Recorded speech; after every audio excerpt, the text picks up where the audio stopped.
Lijep pozdrav, dragi gledatelji, dobrodošli u Studio Plus televizije Našice. Danas ćemo govoriti o radnim akcijama na Lapovcu koje organizira Šut Šaran Našice. Zato je sa mnom ovdje Branko Belošević, dobro mi došli. Pozdrav, bok. Evo, krenut ćemo o osnovama, ja vjerujem da svi dobro znaju i gdje je Lapovac i što je Lapovac, ali evo, malo nekih specifikacija o samom jezeru. Pozdrav svima, u moje osobno ime i u ime Šuta Šaran Našice. Znači, Lapovac je već niz godina poznato odredište za mnoge prvenstveno ribiče, a sad u skorije vrijeme usred ovih nekakvih aktualnih problema, znači mnogi su pronašli utočište na Lapovcu u vidu šetnje, bicikliranja, izleta raznih. Znači, Lapovac je mjesto stvarno koje u praksi ima, koje nudi sadržaje znači za sve one koji tamo žele pronaći neki svoj način da se opuste.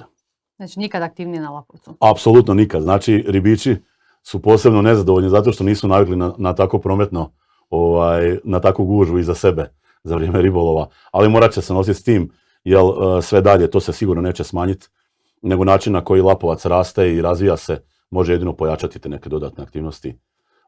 Mnogi prepoznaju u tom, znači baš to, znači uživanciju kao što uživamo i mi ribiči. Da li je to vama kao društvu i ribičima prednost ili mana? Apsolutno nije mana. Prednost je prvenstveno zato što se na taj način pokazuje, zapravo ljudi primjećuju da je Lapovac stvarno mjesto koje je uređeno, o kojem se vodi briga, koje se čuva, koje se pazi, znači koje se uređuje da bi zapravo to izgledalo tako kako trenutno izgleda. Baš sam htjela reći, zapravo ŠUD, odnosno Športsko udičarsko društvo Šaran Našice, zapravo gospodari Lapovcem. Što to znači?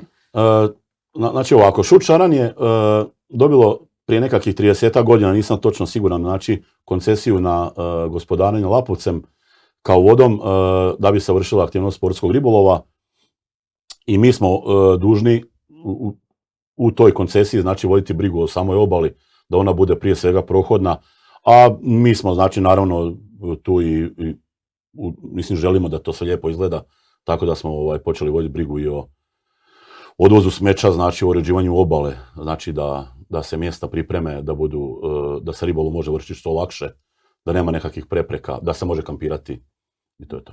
Možemo reći da je Lapovac zapravo sad postao neko važno odredište regije za ribolov. Pa Lapovac je po mom, znači vodio sam sa jednim vašim novinarom jedan razgovor prije nekakvih 12-13 godina. Smiješno mi je uvijek kad ga gledamo umirimo od smijeha. Znači ja sam već davno odgovorio na ovo pitanje. Zapravo, odgovor koji sam tada dao sada je postao aktualan. Znači, Lapovac je tada bio još neotkrivena oaza za ribiče, ali kroz niz godina, znači, učestalo održavanja šaranskih natjecanja, znači, imamo mi i naši zaslanike u raznim državnim natjecanjima, u državnoj ligi, reprezentacija. Znači, ispromovirali smo Lapovac kao jednu destinaciju i ona je to dan danas baš postala. Znači, riblji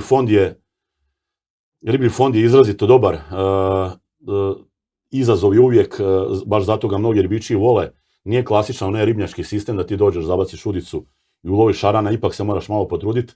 Postoje prepreke u vodi koje običan čovjek ni nema pojma da su tamo. Mi ribiči moramo doznati gdje su da bi se još malo uspješnije pohrvali sa tim velikim šaranima.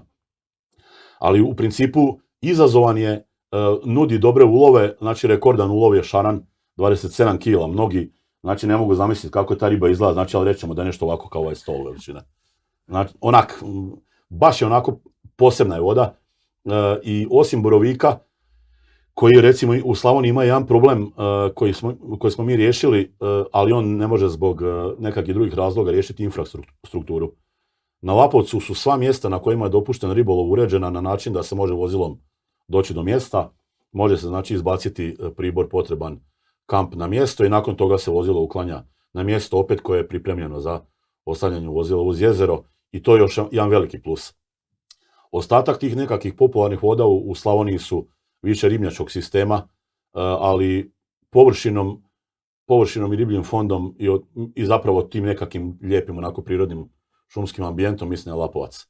Uz taj borovik onako broj jedan baš široko u Slavoniji. Ja sad spomenuli ovog šarana od 27 kg, prije par godina je uhvaćen i som od nekih 100 kilograma. Stvarno ima takvih riba ovdje. Pretprošle godine je uhvaćen som To su sve poznati ribići, evo i ovim putem ćemo ih pozdraviti. Znači, mladi gospodin Gozdanović je ulovio soma od 103 kg, ribić ima jedno 80 kg. Znači, to je bio jedan dosta neravnopravan fajt, ali som je izašao.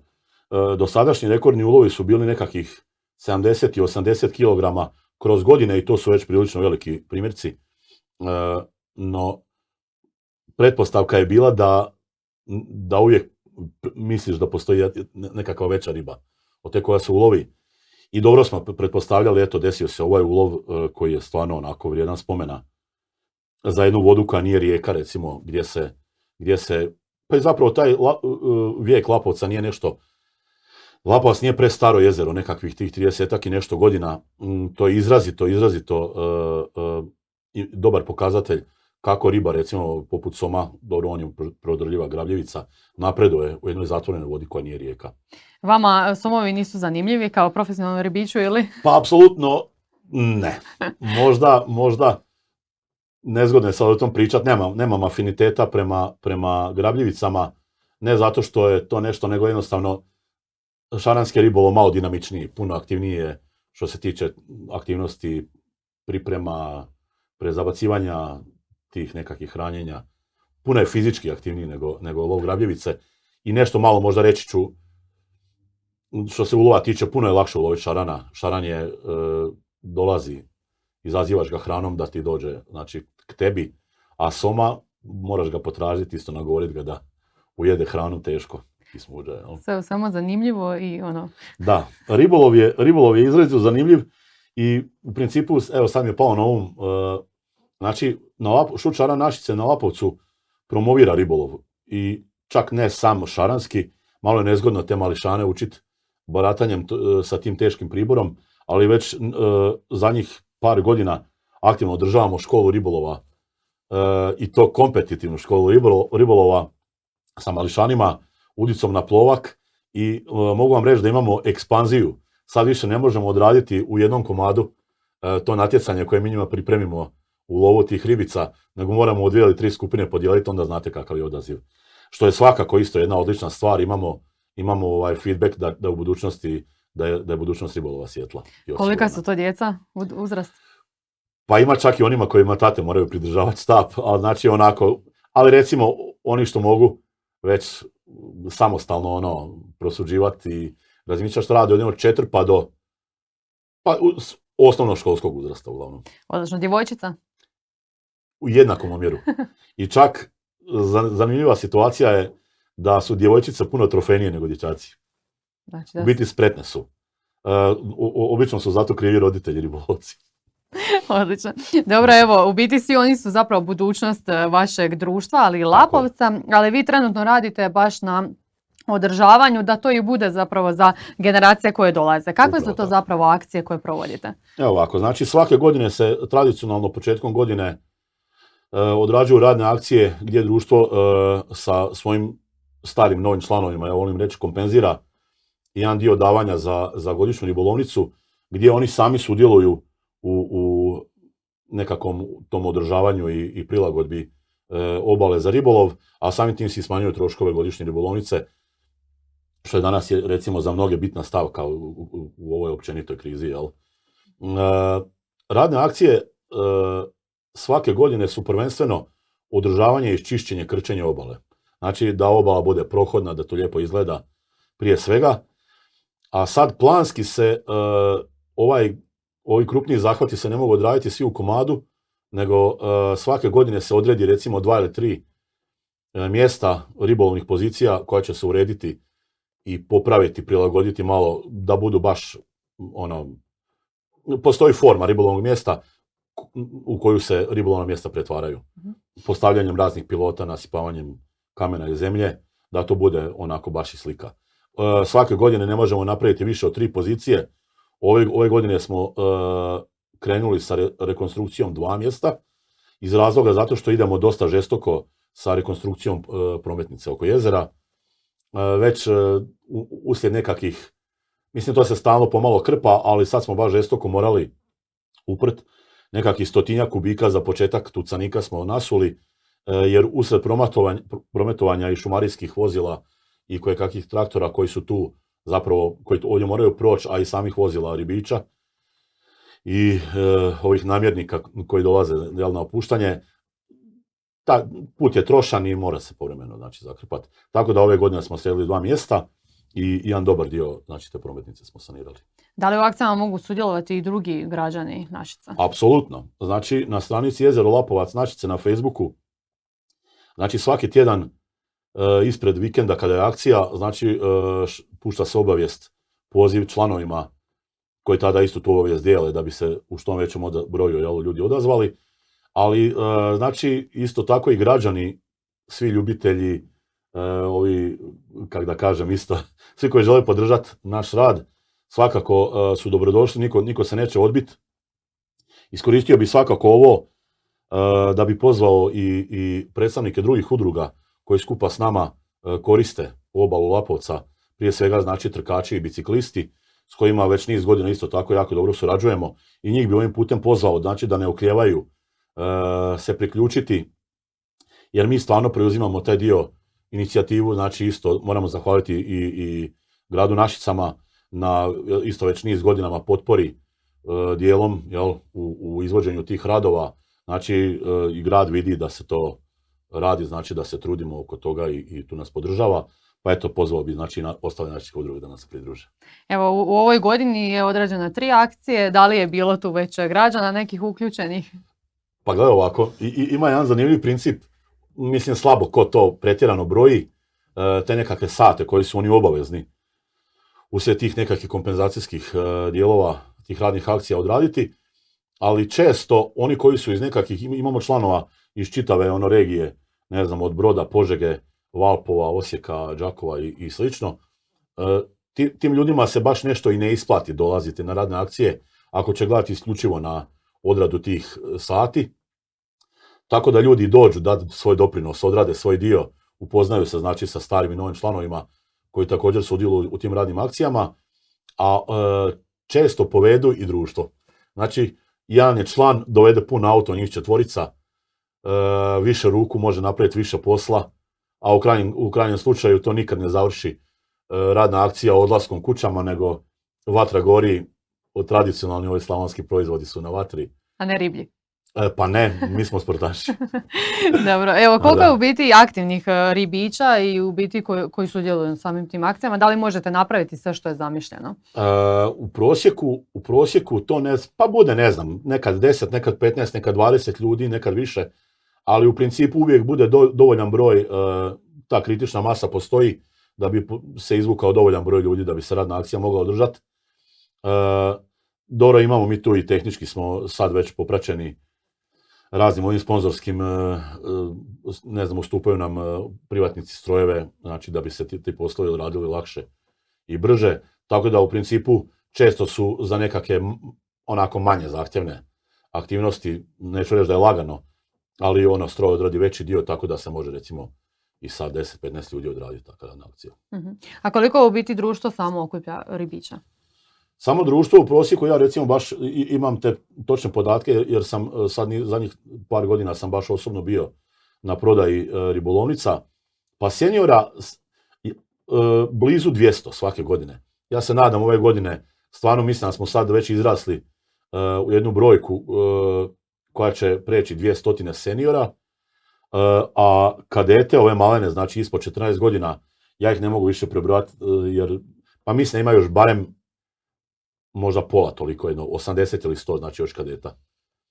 To su dječica koja znači nemaju u principu prava na baratanje sa priborom kao seniori, ali seniorke, nego više nekakvim lakšim priborom, čisto kao rekreativno da se mogu zapravo upoznati sa samom materijom i sa tim sportom, da bi sa punih 14 godina mogli postati punopravni članovi kao juniori. Većina njih su, vjerujem, dobra podloga za natjecanja koje organizirate i na Lapovcu, ali i diljem Hrvatske. Čak da. Lapovac je sad unazad par godina baš prilično proširio taj svoj kalendar natjecanja. To je bilo do prije recimo 7-8 godina samo 2 šaranijade te međunarodne godišnje. Sada su dosta popularni ti single, to je pojedinačni kupovi gdje se takmiči samo jedan ribolovac. U šaranskom ribolovu prilično je teško i za ekipu, a 3 dana odraditi za pojedinca, vjerujte mi da nije lako. Pogotovo, tako da sad ove godine imamo, to jest zadnjih par godina imamo 2 međunarodna kupa ekipna, 2 međunarodna kupa pojedinačna i vjerujte, stvarno imamo odaziv ribolovaca. To su sve u principu nama poznati stari ribiči iz Srbije, prvenstveno i Bosne i Hercegovine, nešto Slovenaca i iz Austrije čak. Nam dolaze ekipe koje se takmiče. No od prije par godina je uz državnu ligu, mislim da se jedne godine samo jedno od 4 kola državne šaranske lige nije održalo na Lapovcu. Ove sve druge godine smo bili, znači domaćini i tom natjecanju.